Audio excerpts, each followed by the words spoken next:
सभी को मेरा नमस्कार।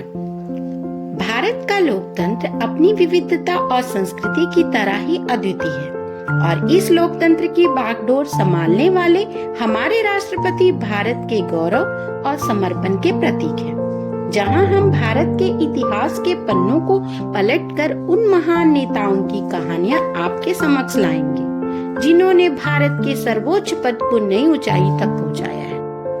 भारत के राष्ट्रपतियों की अद्वितीय यात्रा की सीरीज में आज हम बात करेंगे भारत के तीसरे राष्ट्रपति डॉक्टर जाकिर हुसैन जी की। ये हमारे भारत के तीसरे राष्ट्रपति और पहले मुस्लिम राष्ट्रपति थे। इनका जन्म 8 फरवरी सन 1897 को हैदराबाद के तेलंगाना में हुआ था। वे एक समृद्ध पठान परिवार से थे। प्रारंभिक शिक्षा इटावा उत्तर प्रदेश में हुई। आगे की पढ़ाई अलीगढ़ मुस्लिम विश्वविद्यालय से की। उच्च शिक्षा के लिए वे जर्मनी गए। बर्लिन विश्वविद्यालय में अर्थशास्त्र में पीएचडी की उपाधि प्राप्त की। स्वतंत्रता संग्राम में इनकी भूमिका।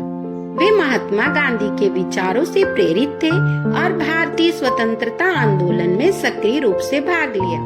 उन्होंने ब्रिटिश शासन के खिलाफ शिक्षा को सुधारने और भारतीय युवाओं को स्वतंत्रता आंदोलन में जोड़ने के लिए बहुत अथक प्रयास। 1920 में जामिया मिलिया इस्लामिया के संस्थापक सदस्यों में से एक थे।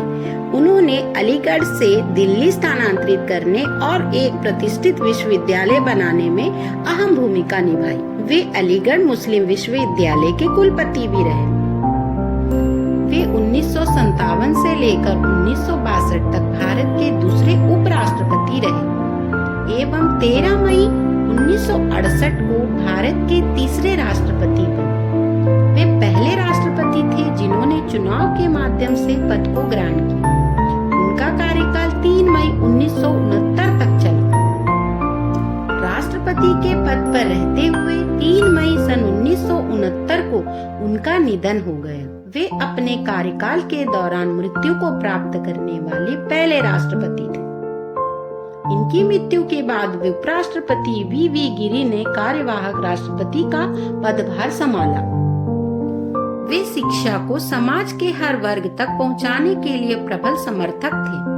उन्होंने भारतीय संस्कृति, भाषा, धर्मनिरपेक्षता को बढ़ावा दिया।